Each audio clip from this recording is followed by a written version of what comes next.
Welcome everybody. This is the IOTA Shimmer community Discord. This is our weekly governance meeting on Thursday, the 25th of March, 23. Welcome everyone. Thanks for showing up and thanks for your continuous interest in governance.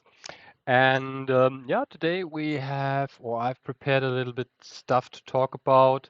I had a very busy week in governance stuff, and yeah, so maybe it's good to give a bit of an update and more insights on the stuff that we are currently thinking about. Little agenda, all about the governance functionality of the Shimmer EVM. I want to explain you a little bit about the governance token or the token we're going to use, the general process flow of the system to vote on the treasury, some stuff about system parameters and potential good settings that we could do, but this is something we should kind of talk about and discuss. And maybe that's an interesting thing. This where I'm currently working on already the whole week. I'm writing a quite extensive document on potential attack scenarios and ways to mitigate and avoid them. Um, which also basically includes stuff from our old governance system, because basically I'll include this. Yeah, some scenarios or some attack vectors also hold through for things happening with the old voting system on the Tangle. Yeah, and so we'll see. This will take a couple of weeks until this doc is finalized, I think, but this might be a very good tool for the future. I have seen this in a couple of other projects, but not very extensive. So some of them, they have they have like a one pager in their documentation that says, oh yeah, okay, these are the things that could go wrong in governance, and we have thought about it, and this is what we're going to do if this and this happens, or this is how the system would react, but very, very low level. And I'm actually working on something more detailed and deeper, because I think it will be good for us, because anyway, we will have to analyze the system quite well. As soon as there is money on the table, there might be somebody trying to exploit such things. And so I think for us in general, it's really good to have a very good and detailed overview of what could go wrong and how do we avoid those things. Yeah.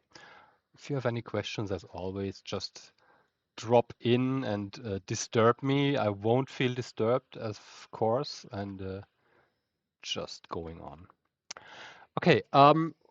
Some basic stuff. This is about how we would secure and decentralize the Shimmer Community Treasury funds. Currently, these are 3.5% of the total Shimmer supply, so something around 64 million Shimmer tokens, current value around 3.5, $3.6 million.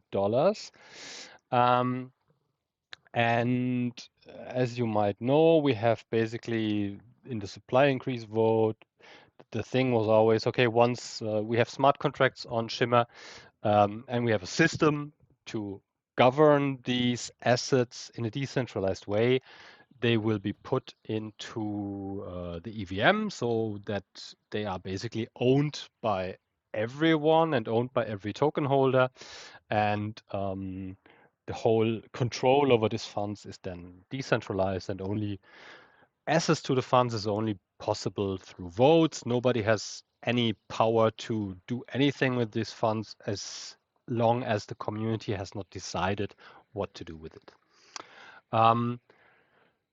Now that we have made some experiences with our EVM and in general IOTA smart contracts with the testnet, we have got a lot of feedback from community projects, and some important things to mention here. Our our Shimmer token that you all have used now in the testnet and that we will have in the Shimmer EVM is kind of a very special EVM token, or it's not really. It's a Dave calls it an ERC20 mock-up. So it's kind of created by IOTA smart contracts. When you have Shimmer on the Tangle and you send it to the EVM, you basically deposit it in the chain account of the validators, and they are then issuing you this Shimmer token in the EVM through what they call it's an interface, yeah. But this interface or this Shimmer token is not it's not possible to somebody can I'll just mute you because you're making some noise. Yeah, so this normal Shimmer token that we had first created for the EVM is not a Shimmer token that you can use in governance because it lacks some functionality, and it also has not all the functionalities that all our D apps would like to have. So many of our DEXs and lending protocols are basically forks of projects that are running already on Phantom or on Avalanche or on Ethereum or something. And usually those DEXs all work with wrapped tokens and a specifically form of ERC20 wrapped stuff.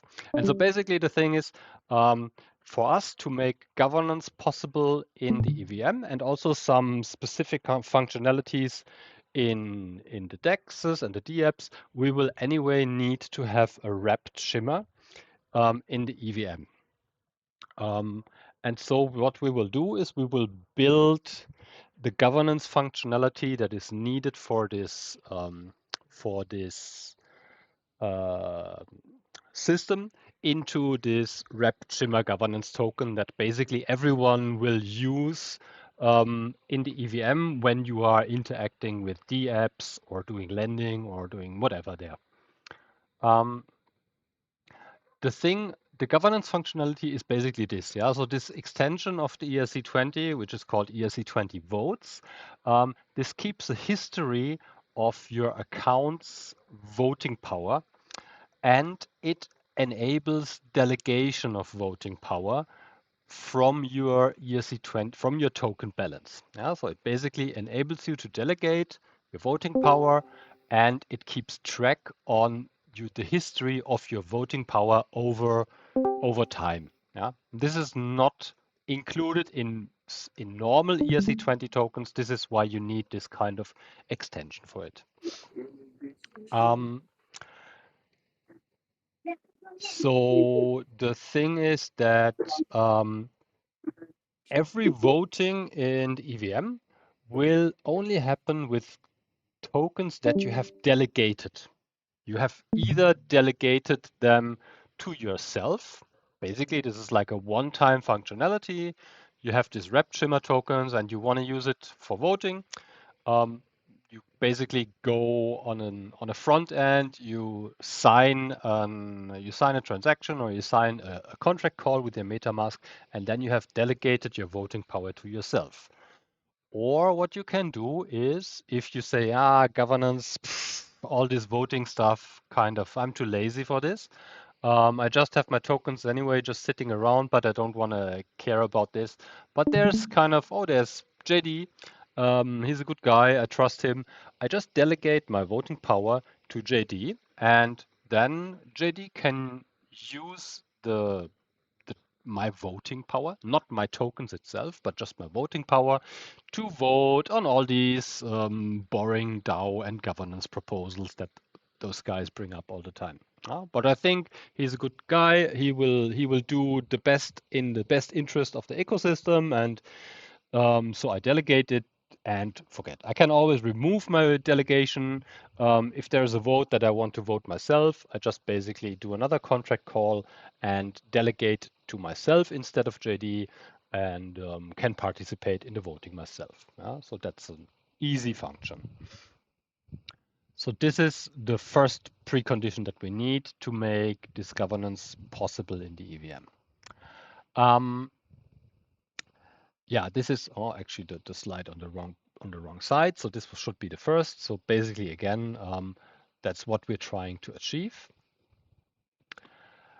And to put a proposal into the system, basically there's kind of a process flow. Yeah? So there needs to be a proposer, and a proposer can create a proposal in the system by calling a smart contract function. This is again handled then over an easy UI, over a front end, where you basically put in the proposal text or the proposal functionality, and you then sign this thing with your MetaMask wallet, and then the proposal is created. After creation, there is usually a voting delay period to give people enough time to get their voting power ready. Because we will likely take these 7 days that we have defined in the Shimmer governance framework already. This is kind of the pre-vote phase that we have in Firefly also. So there's the vote is announced, and then people have 7 days time to get things ready and to prepare themselves for voting. In this 7 days time, people that want to participate in the vote must, I think I have it here.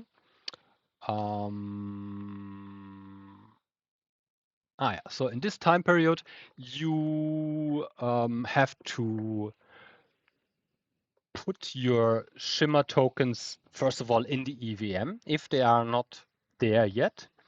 And you have to wrap them into wrapped Shimmer. Like I said, that's a one-click operation. And you have to delegate the voting power to the account that you want to vote, either to yourself or to a delegatee that you trust. So this is what people have to do to be able to participate in a vote in the EVM. Hey, Philo, real quick. Yeah. So people move their tokens into the EVM. Yeah.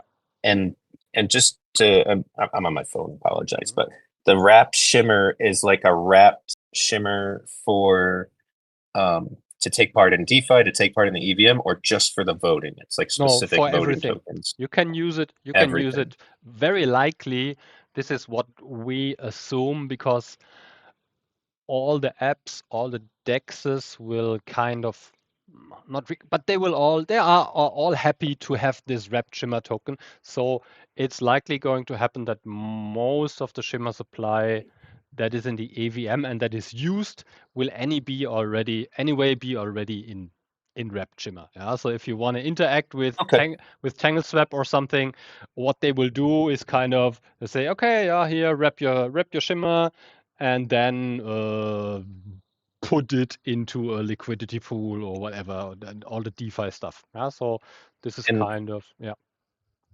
And the when someone delegates their voting power, then let's say they have, just for instance, 1,000 Shimmer, and they delegate 1,000 Shimmer voting power to to Philo, and then I spend that 1,000 Shimmer. What happens to that voting power? It's gone. The voting power only counts if it sits on your account.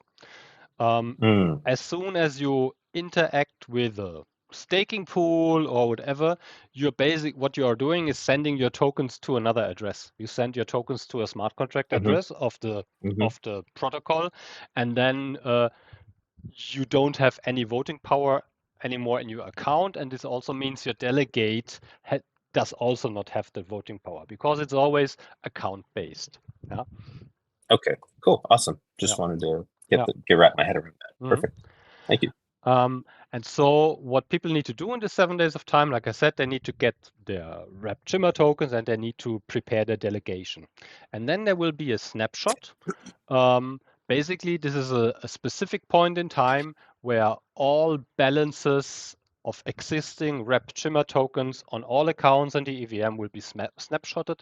And this will be the base, this will be the calculation base for the upcoming vote. Yeah. So it basically depends on one specific point in time how much token balance you have on your account. So if you know this is happening in 7 days, what you can actually do is participate in lending and whatever you want. Then shortly before, move your tokens to your own address, wait for the snapshot. Snapshot has happened. You can move your tokens back into lending and borrowing or whatever you want to do with them. It doesn't matter anyway because um, afterwards in the upcoming vote, you can use the balance that you had at the time of the snapshot. Yeah, so your tokens are not locked anymore. You can freely use them, especially as people are likely going to use them in DeFi stuff. You don't lose yield for by just participating in governance. Yeah? Otherwise, if you would do it like we did it in the layer one, where you basically have your tokens 7 days locked, um, in the 7 days, you wouldn't be able to earn anything in the Shimmer EVM in DeFi. And so likely this is, I mean, it has good and bad points on it, but maybe this helps a bit of participating because people don't lose much or don't lose anything on their What assets. Mhm. what about so let's say go back to that example. So, I give you 1,000 Shimmer voting power delegated. Yeah.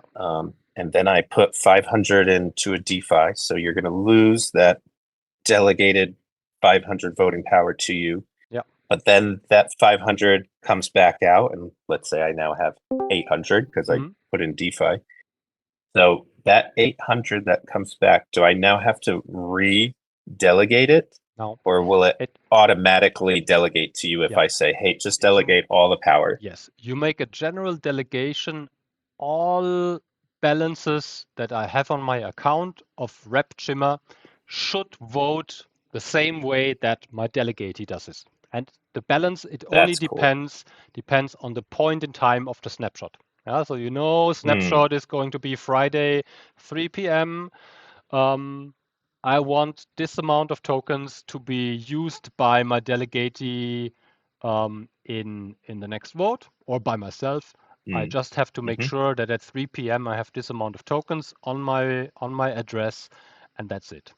That's the only thing Cool. that counts. Nice. Yeah. Awesome. So that's the voting delay period. I think 7 days. I don't know if somebody has other preferences or thinks that's too short or too long or whatever. I think we can be very flexible with this. I just think this fits exactly to the defined pre-voting period that we have for phase three from the governance framework. It's basically exactly the same thing. And so, in my opinion, we should first of all start with this as with the same matrix that we already have defined wherever it's possible. So 7 days sounds for me like a good thing. What else? You have the proposer role. So the proposer is the account, MetaMask address always, that um, that puts the proposal into the system. The system has, in generally, if you just use those Open Zeppelin smart contracts out of the box, every account in the EVM can be a proposer. So theoretically, this would mean everyone that has a MetaMask account in the Shimmer EVM could put in a proposal at any time. We don't want that. Yeah, this is basically not how we have defined governance by our framework. Um, because usually what you have to do to put the governance for a phase 3 proposal, you have to start on phase 1. Yeah, so you have to go through the governance framework process. You have to go through the governance forum, create your phase 1 discussion, get enough support, get it in phase 2, make the poll, and only then you would be allowed to create a phase 3 proposal, a binding vote for voters to make decisions on the protocol. And also only for the specific topics that we have defined for scope of governance. Yeah? So we don't want everybody just put in random proposals into the system, because this is even more critical here in the EVM, because every proposal that exists, once it is proposed, and for any reason it would succeed in the vote, it will, and it has to be executed, because it will be executed by a smart contract. And of course, we just have the proposal can just basically spend funds, but yeah, it can and will spend funds from the treasury wallet. So we definitely need to avoid somebody's sending in 100 proposals per week and sneaks in one proposal that basically sends all the treasury funds to himself and all this stuff. So basically what I think we need to do, and the governance frame, the smart contracts, they have this functionality. You can limit the ability who or how you are able to create proposals by two different ways. You can set a proposal threshold. This means that to make a proposal in the system, you need to have a certain amount of governance tokens either owned by yourself or delegated to yourself. This is how most of the protocols out there in DeFi handle this thing. Yeah, so they have a group of whatever delegatees or people that care about governance. Mostly they get a lot of delegated voting power from the community that is not so engaged in governance, and so then those people will have the right to propose stuff. I mean, like in protocols like Uniswap, this is quite a lot. I think you need 50 million Uniswap tokens to be able to make a proposal in Uniswap. But of course, I mean, there's different. So I think also for us, this would be a valid option to do. But what we also can do and likely should do is that we basically allow list or whitelist certain addresses and make only them able to make governance proposals. And in my opinion, this should be uh, the governance moderators that we have, because they are actually already taking care of moving the proposals through the system, and they will be the ones that have to check if they fulfill all the criteria and all the thing.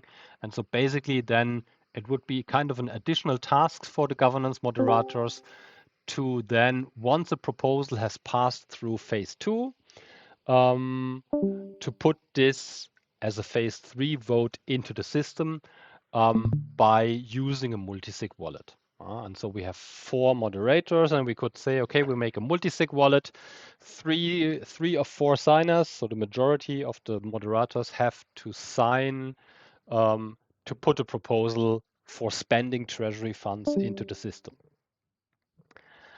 And these are just some random thoughts from me, because the thing is, we have to be always we have to be more careful with this system, because whatever we mess up or whatever you cannot, there is nearly no way to stop things once they have started. And there would also be no way, let's say, whatever stupid stuff happens, but 2 of the multisig owners lose their ledger. whatever stupid ideas. This would basically mean if we have only one whitelisted address or only one allowed proposer, and whatever happens, this multisig goes missing in action, we would never be able to get the the, the tokens out of that wallet anymore. So basically, the community treasury would be lost. Yeah. So having only one proposer in the system is not a good option in my opinion. Yeah. So then we could say, okay, maybe we have a second one, maybe like as a fallback solution, have the IOTA Foundation or TEA also have a multisig, a whitelisted address that in the case that some stupid shit happens, we would still be able to put a proposal in to continue and yeah, things like this. This is stuff that we can discuss over the couple next weeks and something. Maybe somebody has some good ideas around that, but I think it kind of needs like a fallback solution in case things go wrong with the governance moderator wallet or stuff like this. Yeah. You know, I was just thinking about that and some other discussions I've been having of a 2 or 3 multisig versus a 3 or 5 multisig. Mm-hmm. And a 2 or 3 multisig is, I mean, it's still safe, and in the context of what I was looking at. Well, hold on. What I'm saying is, the context of what I was looking at, the 2 signatures would be safe, not for the main treasury, but what I thought about was, I mean, if 2 people happen to, God forbid something happen, and right, we said they lose their code, and someone just goes to live on an island. That's it. You can't do anything, and that's where I thought, okay, 3 out of 5. Now you got 5 people, or even bigger group with the more massive amount of funds. I think is definitely better. I really like the whitelist idea, and I mean, I know a lot of people do the where, okay, if this proposal gets so many votes, but I feel like with the delegated votes, that sort of excludes a lot of people, community, and I kind of, ideology like the aspect that anyone can bring a governance proposal, and if the community likes it, then it could at least pass the phase 1, phase 2, and I hope we keep that, and if the whitelist works with the moderators, then it maintains that. So that would be nice. I mean, usually what the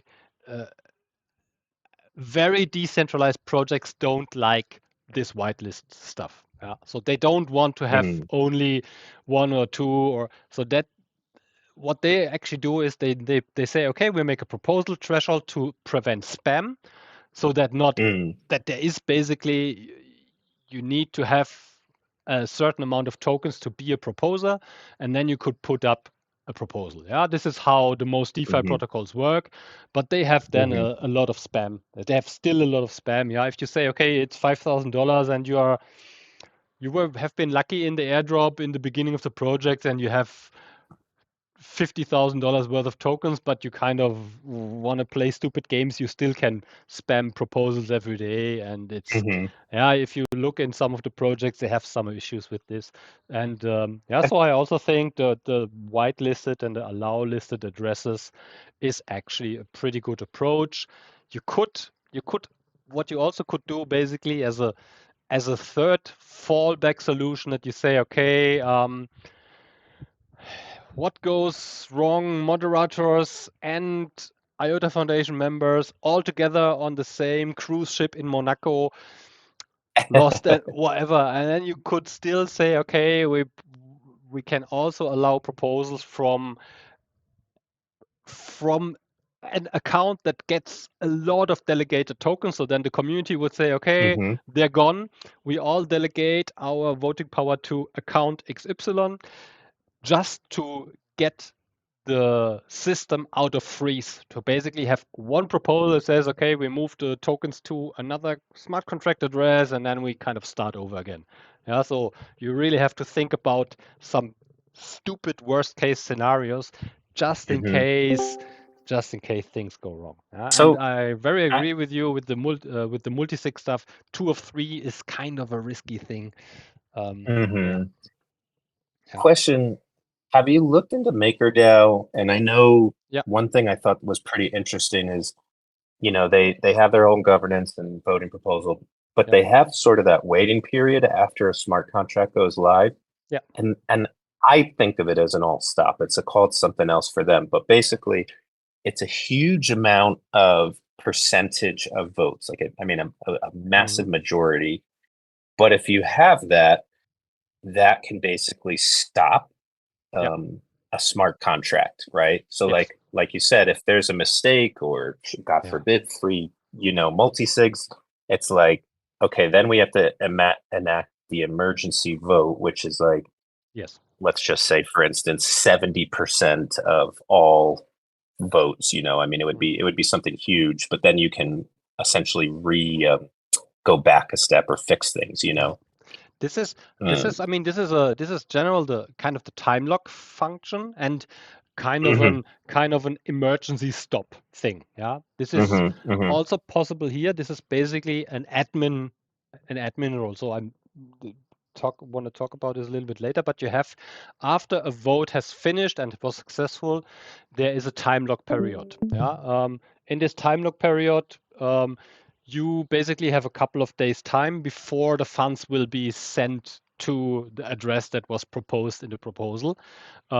You Hmm. could in these 3 days you could check everything that there was no malicious activity through the vote.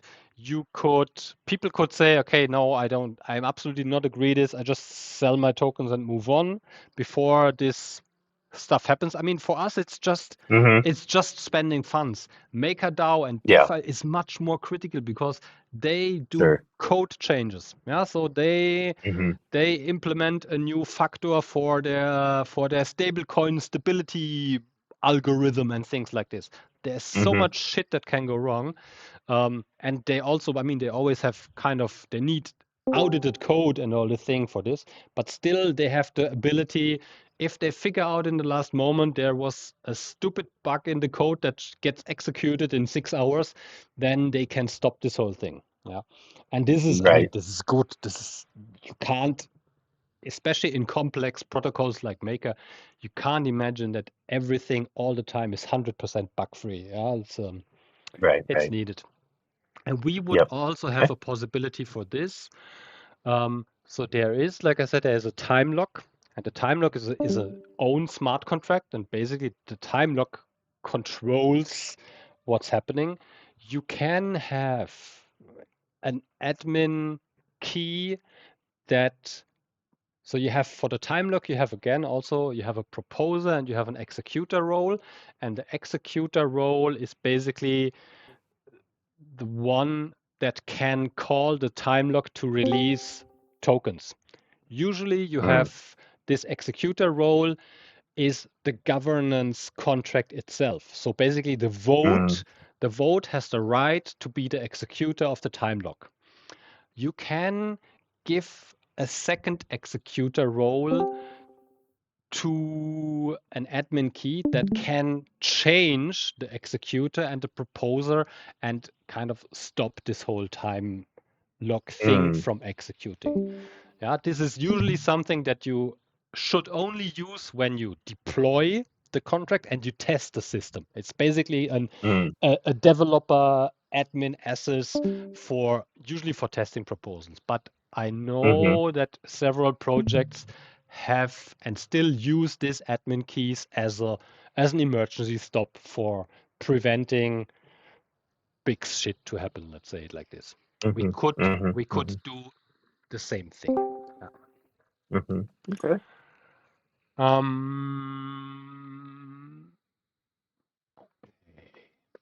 let's Well, see. and that admin role could be just to stop something and have a limitation from actually Yeah, creating anything, right? yes, And yes. then it's like, so if it's, Yeah, mhm, it can stop, but it can actually only change the roles of the proposer and the admin.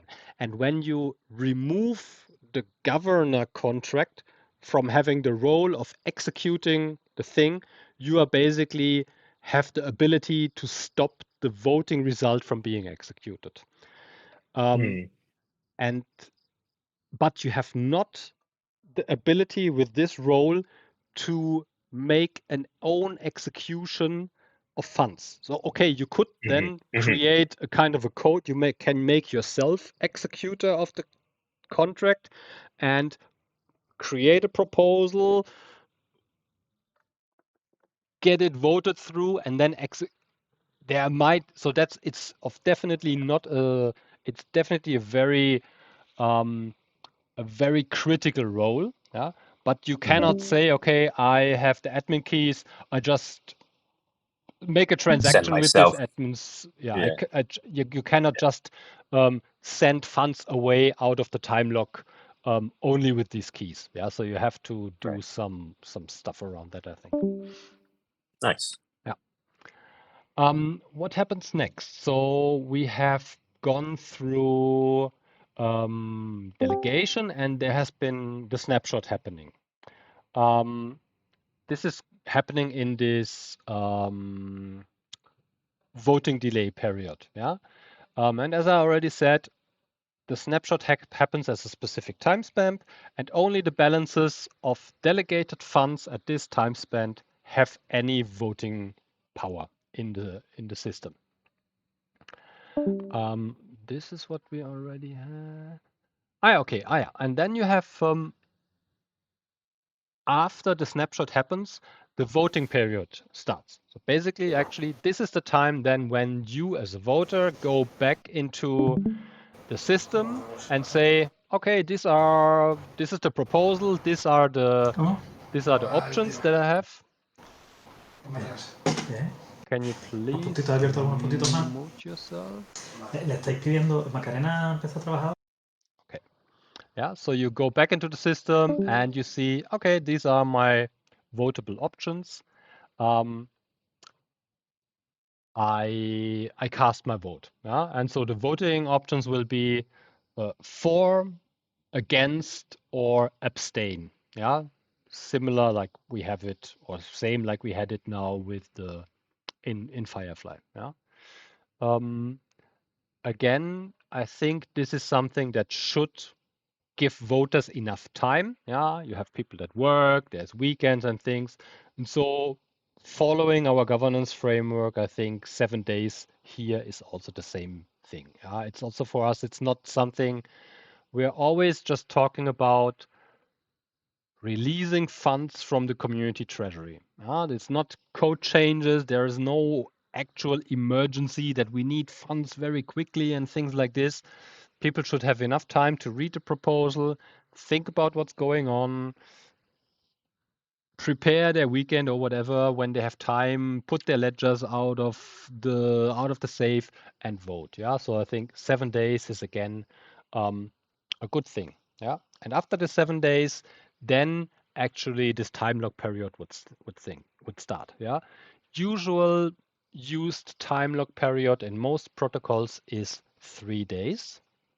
Some others, depending on how important or whatever this is, it can be freely set, but I think 3 days sounds for me like, yeah, kind of sounds reasonable somehow. Yeah. But again, also this is stuff we can decide by ourselves freely. And also these are things that can be changed by governance. It's not something like I said, this 7 days and also these are all parameters that can be changed through a governance vote. Yeah, so if we figure out something is stupid with the 3 days time lock or something is it's too long or too short, the voting period, we put up a proposal into the system and we vote on changing this parameter to 5 days or whatever we like. Yeah.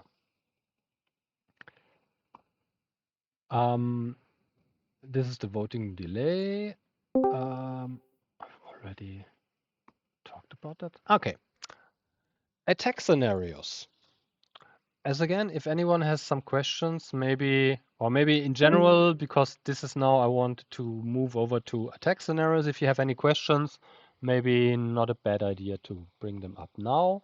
Otherwise, I wanted to talk about some risks of the system and also about ways to avoid them or mitigate them.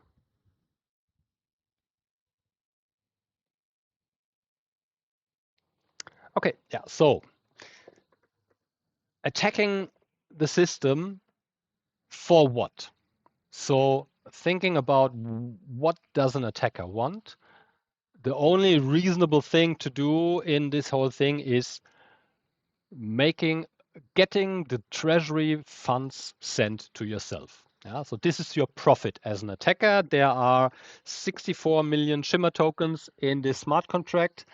If you somehow get it managed that the community, that the voters or that the vote decide these Shimmer tokens should be sent to your address, you have made a nice profit, but only if this profit is higher than the cost that you had of acquiring the votes and the cost of executing the attack. Yeah, so this is basically the value of the attack, and you have to subtract the cost that you had to get this voting power that you needed to get the vote in your favor, and potential if there are costs for executing some of those attack scenarios. And only if you get here to a positive value, it would even make sense for you to try to attack the system. Yeah? So these are, always keep in mind, is it really game theoretically, does it make sense for somebody to spend $50 million in tokens to get $3 million profit? Well, so you can say that. First typical attack scenario I talked a little bit about is the proposal spamming. Yeah, so if you don't set any allow list or proposal thresholds, basically everybody can all day run a script and spam your system with 1,000 useless proposals per day. They will all appear in the proposal list. They will all appear on the front end. It's a complete mess. Yeah, so you definitely need a spam protection. Like I said, most protocols set either a limit how much voting power you will need to have. Others even require you to lock tokens. Other require you to lock tokens, and if your proposal does not pass the vote, you lose your tokens. They get either burned or they go to the treasury. So there are some quite harsh measures to avoid spamming systems. I don't think we need to necessarily go the really hard way here, given by our governance framework. Anyway, it would make sense that generally the moderator groups, the governance moderators, move these proposals into the system and nobody else. And like I said, fallback solution with maybe two other multisigs that could put a proposal in any case that something goes wrong will likely make the most sense. So that's basically something that can easily be mitigated by, let's say, off-chain and rule sets that we have and that we follow. A much more critical thing is the real governance takeover, which basically means an attacker is able to gain control over the majority of votes used in a certain vote. Yeah?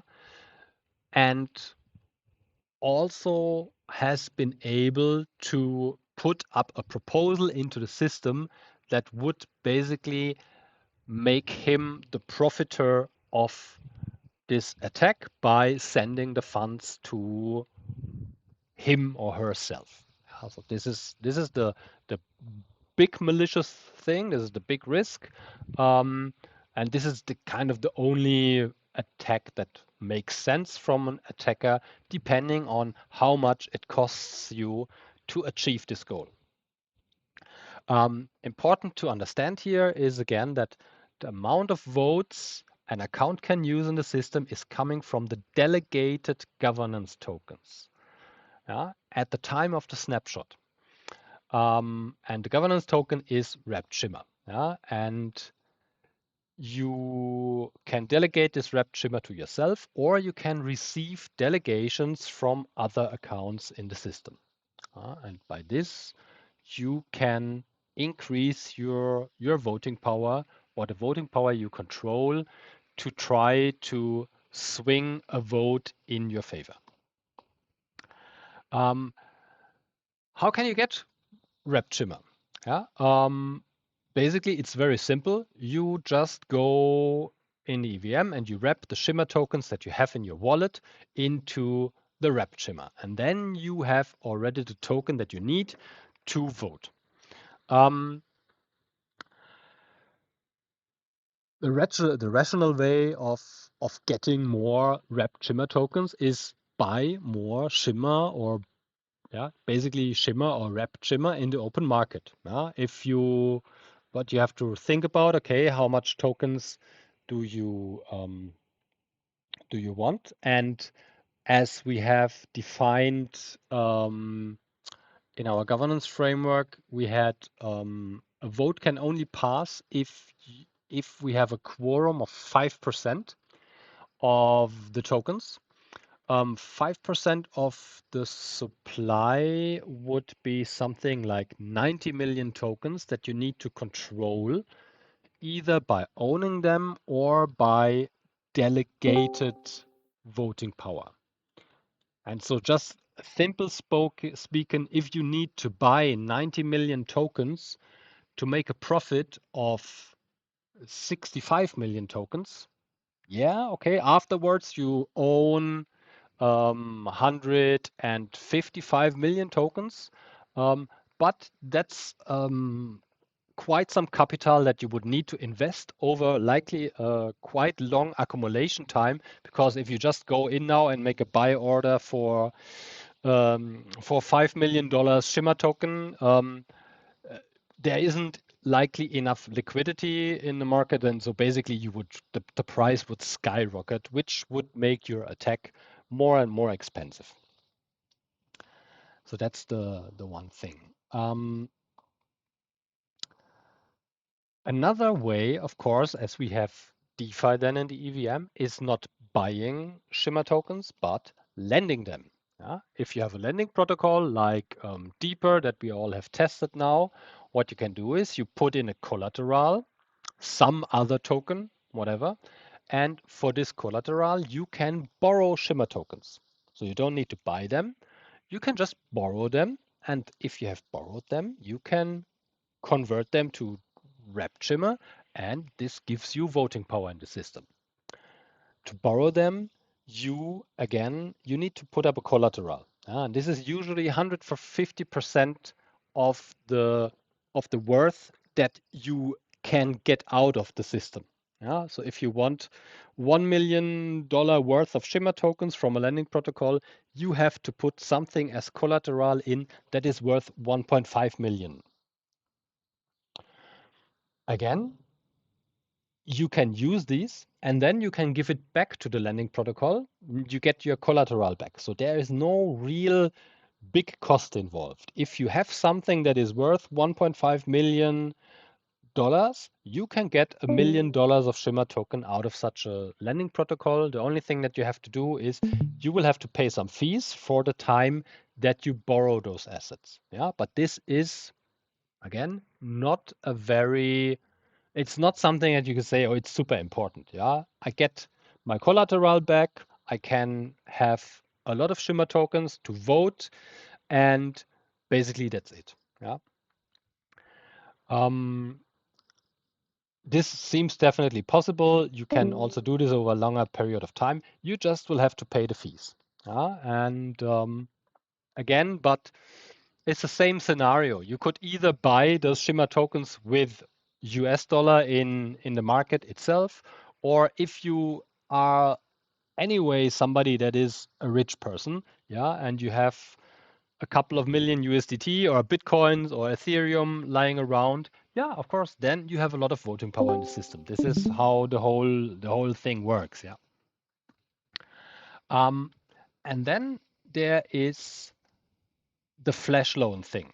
Sure, some of you have heard about this, and this is kind of a risky thing in all DeFi protocols, not only in about governance. It's kind of an attack vector. A flash loan means that you can take a loan from a lending protocol without putting up any collateral. And what you are doing in this whole thing is within the same transaction that you are borrowing the assets, you are giving them back. This is basically why it's called flash loan, because it takes only a couple of seconds. Yeah, in Ethereum, it would be basically kind of 12 seconds. That's kind of the block time that a transaction needs to get confirmed. In our EVM, it would be even faster. Yeah, we have block times of 800 milliseconds. So within 800 milliseconds, you would be able to borrow the complete available amount of Shimmer tokens in the liquidity or in the pool of this lending protocol, have them a couple of milliseconds in your account, and then they are already back in the liquidity pool, and you didn't have to pay anything for this whole thing. But the block latency is just so slow because there are not so much people on the EVM than on Ethereum, right? If more people would use it and the network is being more demanded, then the block time would decrease? No, our block time increases the more usage it is. So basically, in our EVM, the block period gets slower when nobody uses it. Yeah. So I think in the moment in the testnets we are somewhere 3 to 4 seconds. But while we had the testing periods, we have been in 7 to 800 milliseconds for block time. So basically, the more transactions are happening, the faster the blocks happen. This is actually not a bad thing. It's quite a good thing to, first of all, to prevent this flash loan stuff is really, you need to be an extremely sophisticated coder and attacker to pull something like this up. The good thing is, in our case, while I also think basically you cannot put up such a flash loan attack in our governance system, would be the following. To pull a flash loan attack successfully against a governance contract, you first of all need to know exactly, really, and in our case, if you have a block time of 800 milliseconds, absolutely exactly to the second, the time when the snapshot happens. If you define the snapshot time as a timestamp in the protocol, an attacker will know this. You can read this out of the smart contract of the event, and you can prepare such an attack. But what I'm thinking that we are doing, as we are actually anyway using the moderators or using this kind of our system of who can propose something, we can basically randomize the time when the snapshot happens. So we don't need to tell in advance the exact second when the snapshot happens. This means an attacker has no ability to prepare an attack, because if you don't know when you need to do the flash loan to have this much voting power in your account, you can't pull this whole attack up. Yeah, it's basically the best way to prevent this is kind of let the snapshot happen at a random point in a time period. We can say, okay, it will happen in 7 days, but we don't tell you exactly at which point in time in these 7 days. If it's 3 p.m., it's 3:16, 25 seconds. We can make this random and depending on basically when the last multisig signer of the multisig of the proposers signs the transaction. And as you cannot, I think, I'm not a super dev, but I think you cannot read out this event of here's the proposal fast enough to pull then up in the same millisecond a flash loan attack, have the tokens in your address at the point of the snapshot. I think this is something that is technically nearly or as good as impossible, because you would need to watch this and you would need to have everything prepared. And with the network delay, you will likely end up in the next block after the snapshot instead of the one that is used for getting the voting power. And so this is something that I think we don't need to be very scared about it if we prepare our system a little bit in the right way. It will basically be impossible to pull this up. But that's something that I'm still, I have to talk with Dave about that and all the things. But I think there are also other ways in the governance contract that aim to prevent such flash loan attacks. A couple of years ago, or like 2-3 years ago, they have been very critical, and there have been quite a lot of, not lot, but some very big exploits with this. I think the biggest one was, I forgot the name, but they kind of drained $125 million worth of ETH out of a governance contract with such an attack. But since then, the ETH dev community and especially the DAO community has built some fancy tools to prevent such stuff from happening. Yeah. What so is it because it's a smart contract governance setup, then we can't set it to be a 1 week period like we do now? We can. What I was thinking is, instead of having this as something that is done by the smart contract that says, okay, the smart contract says in 7 days the snapshot will happen. What we can do is, instead of letting the smart contract doing this and basically counting down for an attacker to 7 days, we don't set any how is it called? Proposal delay. We put this to 0 seconds. This means the snapshot happens at the exact point when the multisig that puts the proposal into the system, the multisig call is basically confirmed. At the same millisecond, the snapshot will happen.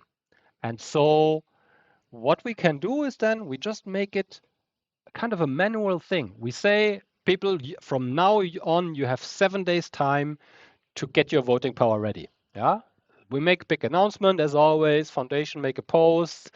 Everybody will get notified about this. So you have 7 days time and says, okay, in 7 days on the 2nd of July, between whatever 3 p.m. and 3 a.m. in this 12 hours time frame, you need to have your tokens in your balance, in your wallet.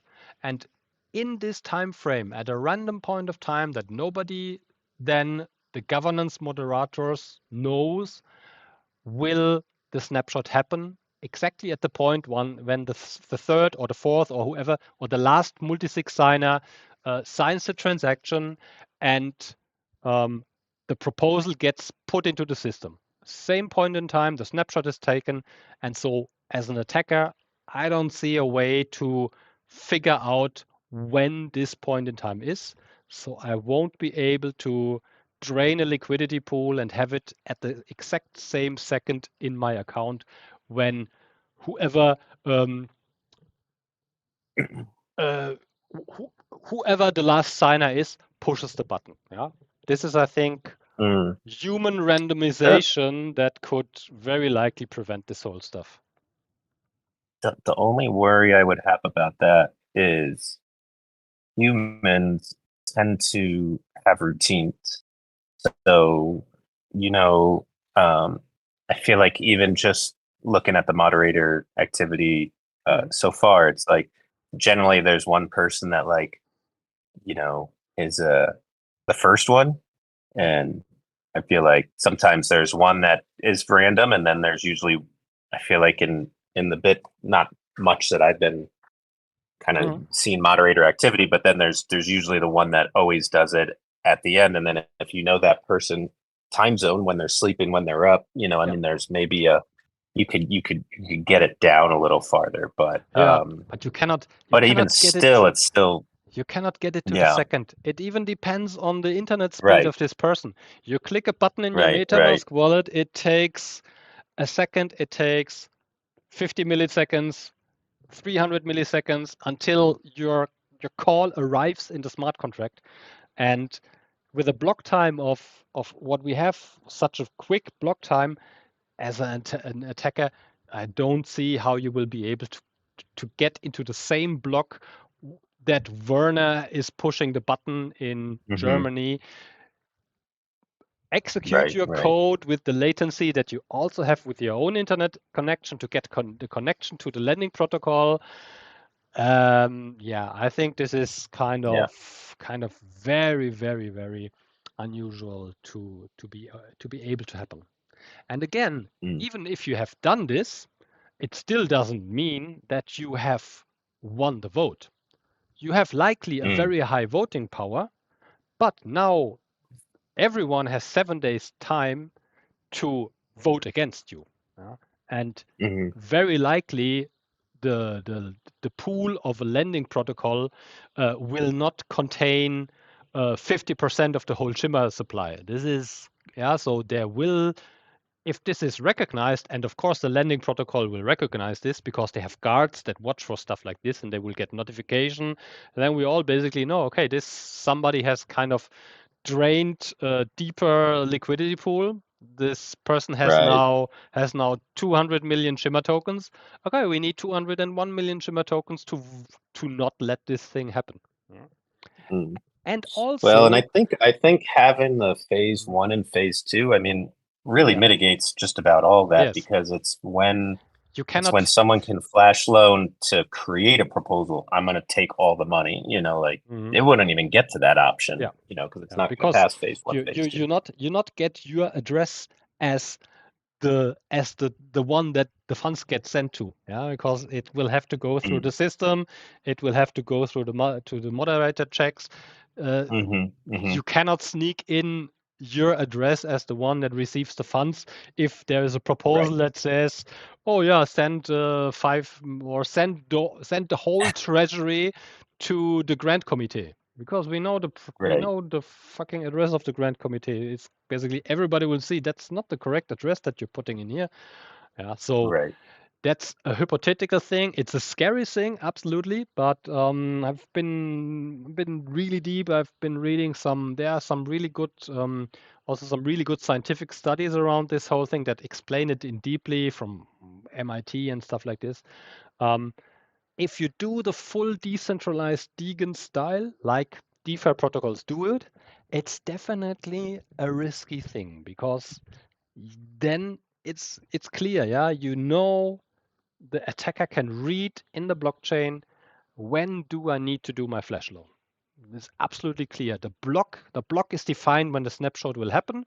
And so the only thing that he needs to do, he needs to get his shit ready and execute the flash loan at the block, exactly the same block, put it in, and then you basically have it loaned. But as I said, people are not stupid. They had 2-3 years now to create some things that are mitigating and nearly avoiding those risks. Okay, that's for now. There are more things, but this is something I maybe talk about in the next week. Also, more about ways to prevent this, because there's still more things that we should and can do to make this system more secure, that are not very complex. A lot of things in our rules, and like I said, when I look into this, I see how pretty good our governance framework has already been designed, because I know we all have been thinking about this whole attack scenario since 2 years. Yeah, we had this in mind already when we designed the build and burn voting parameters and things like this. So it's not like we are kind of blue boys, school boys that have never thought about somebody trying to rip the community off. Yeah, so we are in a pretty good state with our system. We just have to adapt it to the smart contract stuff, and of course there can always be bugs and things like this that you can only avoid by auditing this whole thing very thoroughly. And then in the end, you could still have an admin key during the time lock period that stops everything from going rogue. So yeah. Hey, Philo, Mm. Thomas the O or Thomas Theo was Yeah. asking if you can share your slides in Yeah. somewhere. Yeah, I share it in the governance channel. Okay. Yeah. And I also like to say too, I think, even just tornado hack last week, and that was I didn't fully understand it, but something through their emergency stop or the Yeah. final confirmation it got hacked. Yeah. And it blows my mind how even now, after what is it, 5 years, Yeah. 6 years since the Ethereum DAO hack, and I think to go 100% decentralized with smart contracts, it's great an idea, but I think it's always good to take the 10 steps in between to make sure you do it safely. When these projects go from A to Z, Yeah. and it looks awesome and it's fully decentralized, organization, but then boom, once they get hacked, it's done. You lose $200 million, you lose 50%, and then the PR aspect alone is just not worth the risk. We have to see where is our focus. Our major priority should be have the funds as secure as possible. Nobody, not a single entity, nobody should be able to do shit with those funds. Yeah, and this is the first thing. We are not a DeFi protocol. We are not running a lending. This whole governance contract should only secure the things as good as possible and make it decentralized. Don't put anybody on any legal obligations of holding any keys for stuff like this. This is as decentralized as it needs to be from a legal aspect and as safe as it can be, because we have some safeguards, we have some checkpoints, we have some mitigation strategies in it to make the thing really a secure thing. Yeah. So this Tornado Cash thing was really actually I have a great article. I'll have to find it. I did read it last week because this kind of like a very, very special functionality that was introduced with a new update 2-3 years ago, and they somehow, I don't know exactly why they even used this, because it's not a very common thing, and the attack scenario is quite crazy what happened there. Yeah, but I have a really cool article about that. I'll share it with you. All right. Cool. Very cool. Anyone in the audience has some more questions around this whole thing, or?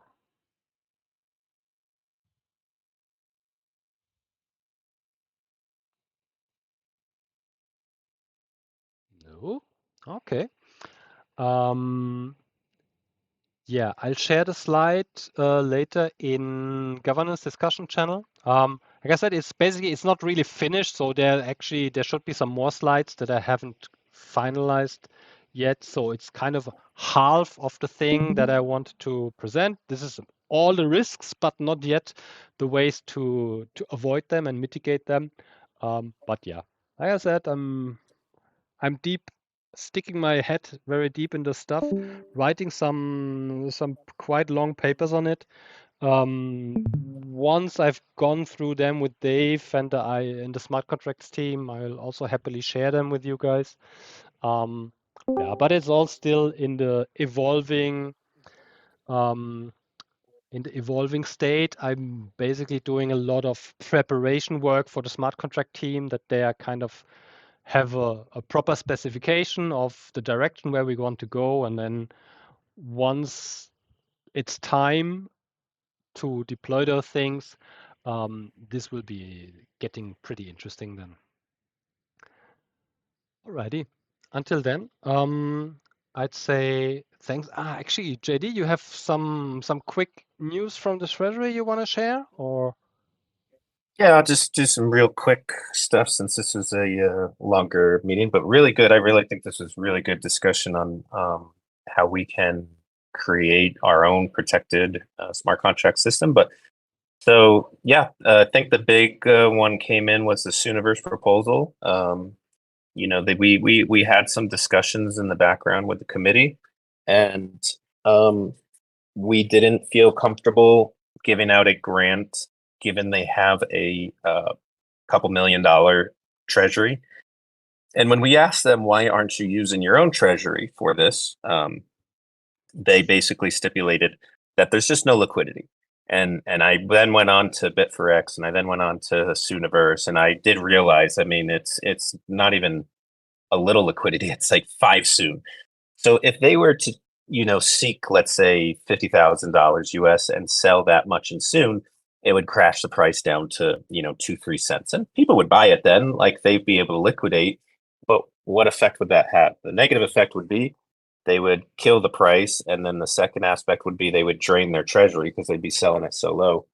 And this would really affect the ecosystem. So we discussed and said, how can we, the treasury, sort of be the buyer as an OTC? And the Soon team thought that was a good idea. And then they came back and said, why don't we just do, market rate? And we agreed on that. So I think we can help them. They are doing this separation and doing a lot more building, which I think is pretty cool. There was some stuff under NDA that will have to come to light before we do final payment. So that was part of our decision that we can talk about when that is publicized. And then after that, we had a meeting yesterday, and we've got a lot of proposals in, a lot of proposals for 200,000, 340,000. Mosquito Pay asking for 340,000. Really interesting stuff. We've got the GameFi for 200,000, and we got a very interesting Kebab Web3 integration for $500,000. So I think the decision that we talked about yesterday in our meeting was, in April, we kind of just took it as, hey, we get it, we fund it, or we review it. If we decide to fund it, we fund it. May, we took a more strategic approach, looking at, segmented funding, break it down into segments, what we want to focus on, what's working, what's not working. And I think June, we're going to go into more of we're not actually going to approve any proposals until mid-June, and we'll let them kind of all come in, because clearly we don't have enough money to approve all of them. So now we're going to have to get to a point to where we're not only looking at our segment strategy, but also, okay, we have 3 proposals all within dev tooling, and we have funding for 1 or 2 of them. Which is the 1 or 2 best one out of that? So we are currently reviewing any proposals that come in. However, we're probably going to start waiting a whole month for them all to come in, and then look at the best ones to fund. So, and it's good. We're getting some dev tooling. I did an RFP, so you can dev tooling. We got a C++ in there. And then we also got a very interesting GameFi Unity one, which is more focused on the foundational infrastructure of Unity integration. And I guess Unity is very big on GameFi building. So we got a lot of stuff to review and talk about the next couple of weeks. So it's getting good. It's really getting good. Yeah, that's cool. Happy to see that. It's really, I don't know, you got 10 new proposals coming in or something. That's pretty nice. Yeah. In the last week, it was good. Amazing. Yes. Cool. Anyone some questions for JD about that?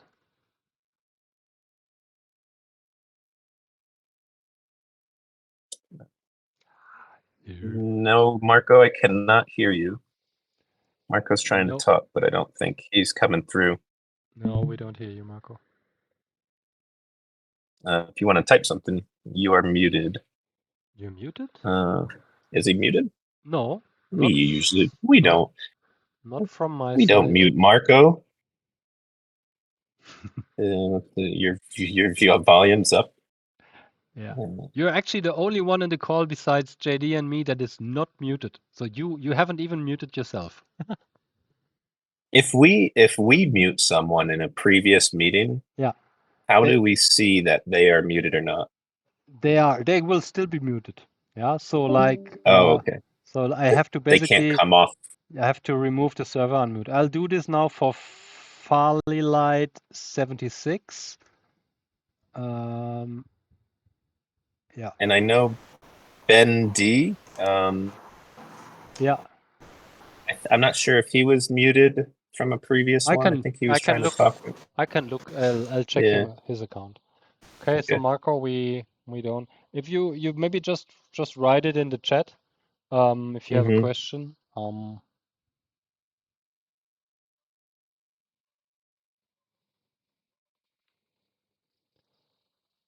Yeah. And I know Ben D was curious if we're still doing the phase 1 and 2, and I responded to him that we're still doing that phase 1 and 2. It's just going to then be combined with a smart contract for phase 3 rather going to layer 1. Yeah, and it was a comment relevant to voting. Okay. Yeah, and for this we will have, of course, this is stuff we will have to add into the governance framework. Yeah, so we have to adopt some of the procedures that we have created for the. Yeah, so it's not going then into a Firefly vote. It's going to be then an EVM-based vote, and there's some stuff we have to change in the procedures of the governance framework. Have to add some things so that we have this all specified in the framework, and all the processes are basically clear. This things to be added into. Actually, that's a good question. So we would obviously, when you write this up and we go through all the weeks or couple months of finalizing it with the community side, in these meetings, would we then, we'll do it phase 1, phase 2. With the phase 3, if it passes phase 2, would we do the phase 3 on EVM, or we do the phase 3 on Firefly layer 1 first? Actually, I think we should do it in Firefly, because I think that's a good idea. I think we said we basically only want to use this system to decide on spending of funds. Yeah. So there is no. I mean, it would be a nice practice. Yeah, of course. But it maybe also is not necessary to do it, because actually, I mean, the system will be built and implemented anyway. So the smart contracts and will be there. The funding will sit in the thing. Having the framework adjusted, basically creating a couple of new rules for that. Yeah, this is something I think is best done in Firefly, as we are used to the whole process there. And yeah, I think that will be cool to do it in Firefly. Cool. Yeah. Okay, Marco. No, we can't hear you. Maybe your mic is damp. Next week, Marco. Alrighty. Yeah, as I said, for me it's getting late. For JD, it's getting time to get breakfast. Thank you all for taking the time to hop into this meeting again. I hope we could provide some good informations for you, and we will see you again next Thursday, same time. What is it? 3 or 4 p.m.? I have no idea. 3 p.m., 4 p.m. CEST. To talk about more governance stuff. Yeah, and as I said, I'll share the slides in the governance channel. Alrighty, my friends, have a good one. Thanks, everyone. See you soon. Thank you very much.